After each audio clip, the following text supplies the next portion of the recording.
มาสงครับพี่น้องมันในก็มีรถฐานกันหนึ่งคณะอันนี้ก็คาเดมาลาดเนี่ยว่าเปิ้นหีด้วยหมักโปโลตั้งหนาวคณะโลหนาวโลหลังก็อะไรกับเปิ้นหีด้วยว่า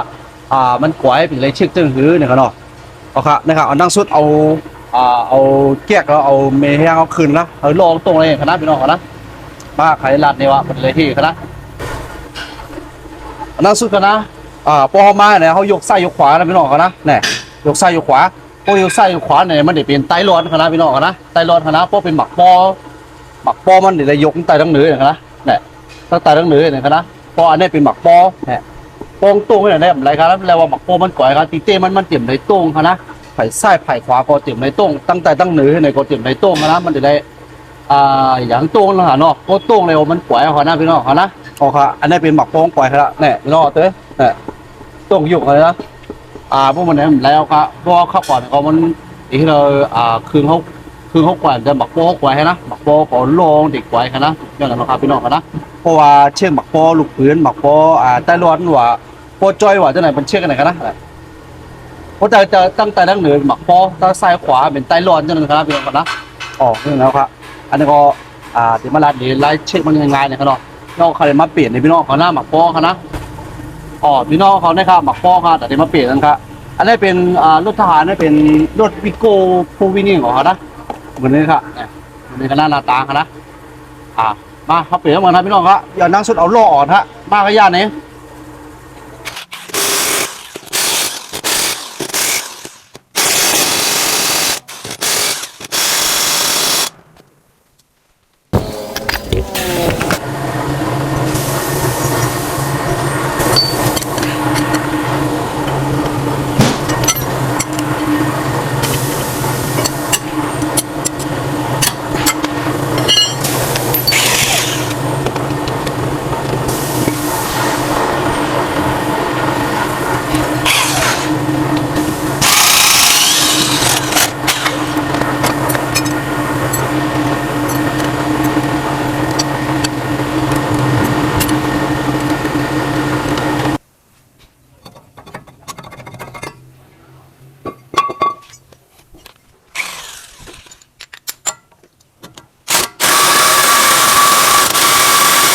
อันในก็เลยเอากองร่มใหญ่ๆยื้อเอาคณะพี่น้องนะผมจะกองร่มใหญ่ได้ยืมออกค่ะได้ก็รู้นานเกี่ยนปีเจ้าค่ะ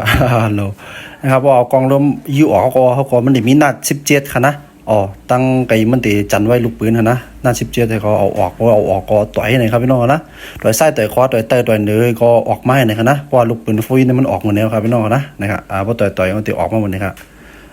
มาเอาออกมันได้มีจังอันนะในเป็น EPS ค่ะนะพี่น้องนะเวลาเอาออกก็พังกันทวงกันนะมันก่อยงานกันนะงานให้เขาออกค่ะมันนี่เหมือนในกันนะพอออกมาก็เอาเดี๋ยวอัดหมักปอหรือลูกปืนอัดลงนะคะเราพี่น้องเขาเนาะสังว่าเพิ่มมีเครื่องอัดจะได้ขยับไฟเอาหน้าพี่น้องเขานะนะครับเอา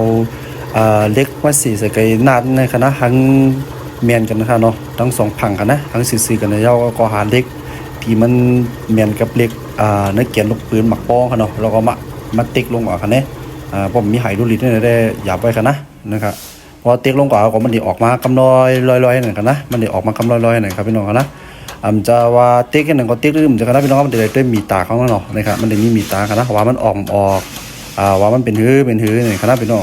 นะครับเพราะมันออกเนี่ยมันได้ลงมาให้ในคณะพี่น้องนะครับมันได้ลงให้ในคณะลงมาเพราะมันเนี่ยเขาก็ได้ปล่อยขึ้นก็มีอัดใหม่ขึ้นนะครับเนาะว่ามันผืดอีหังมันตื่นยังอีสังนี่ครับเนาะนะครับพี่น้องครับมันตกเหมือนแล้วครับโปอาร์ตออกก็นะครับมันได้ใส่ปิ้งเหมือนนี้ครับนะหมักโปอันเก่าได้ก็ไฟเน้นจวนดีหนาวครับในการเก่าโปอันเก่าก็เอามาเอานั้นออกให้ก็แล้วก็เดี๋ยวเอาอันใหม่ใส่เข้าขึ้นแล้วก็เดี๋ยวอัดขึ้นนะครับเนี่ยพี่น้องครับเนี่ยนะครับอันนี้ก็อันเก่าครับด้วยครับลูกเอาเราไปเป็นนะป๊อปั่นด้วยเสียงโมคุข้างๆเคียงกันนะพี่น้องนะปีเจ้าครับย้อนนั้นเลยมันตรงนะครับเนาะพอหอกอะไรเสียงโหครับนะครับพี่น้องครับพอยาวก็หมายก็อัดลงกว่าขึ้นนี่ครับนะพี่น้องครับนะมันก็หยับเอียงกับครับพี่น้องครับนะพอผู้ไล่วิธีก็ก่อนจะอัดแล้วก็กินไอ้ตีหมดมาขายไอ้ตีมของนะพี่น้องครับนะโอ้เหลียบใหม่ๆคัดไทยไม่มีชีวิต12บ้องนะเหลียบใหม่ๆโอ้ยเมียนกันตั้ง ลวดเขาก็นำว่าน้ำเลยนะครับเพราะตีอาร์ตก่อนเขาตีอาร์ตอย่าไปลืมใส่น่านคณะพี่น้องคณะมันจะว่าอาร์ตกับย่อเด้มันจะหีใส่น่านในคณะพี่น้องคณะแต่เลยใส่พร้อมกันคณะต้องไหมคณะวันโฟวินวิโก้คณะนะครับแต่เลยใส่น่านในก็ค่อยๆอาร์ตลงแต่เลยติ๊กลงนึงหาเนาะติ๊กลงแล้วก็จับตัวนอดว่าหยิบตัวนอนว่าจ่องมันฝืดอีสังจ่องมันขึ้นลงไรง่ายอยู่ค่ะนี่นะแล้วก็ต้องไปอัดลงแทงให้ดึกคณะพี่น้องคณะอัดลงอินแล้วก็จับไปนานอินอัดลงอินจับไปนานอินให้เนาะเฮาคนนานมันลงกับกำต่างๆให้ก็มันฝืดก็มันกวายนะคะเนาะมันจะมีไอยืนค่ะนะก็ไอยืนกวายไปให้ค่ะนะเขาก็เลยอัดด้อยก็อาได้ก็จับเตยอาได้ก็จับเตยอย่างนี้กันนะนะครับบางชิดแล้วก็มันไม่มีตาของนะเพราะว่าชิดแล้วก็เขาก็อาดคือบอกมันบอกพันหาหรือเหงหาปากนะเนาะบอกนั่นก็เรียบร้อยเยี่ยวครับพี่น้องครับนั่นก็เป็นไล่ใส่ลูกปืนนี่ครับเนาะเพราะว่าเขาได้ให้เฮ็ดให้มันไวอินนี่ครับนะเพราะว่าเฮ็ดถึงมันทำตีข่าววิดีโอของเขามันตียาวแห้งหนาเยอะเนาะครับพี่น้องครับนะเอาค่ะสำหรับใครเกี่ยววิดีโอจังไหนใครเฮ็ดเป็นวิดีโอจังหื่นนี่ก็เขียนตัวคอมเมนต์ไว้ปันค่ะนะพี่น้องครับนะ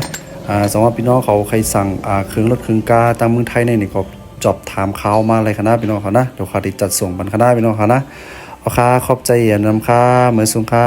อย่าลืมค่ะนะพี่น้องค่ะใจไลค์ใจแชร์ปันค่ะให้เป็นแห่งใจตาค่ะเฮ็ดวิดีโอครั้งหน้าในค่ะน้องเหมือนสุงค่ะ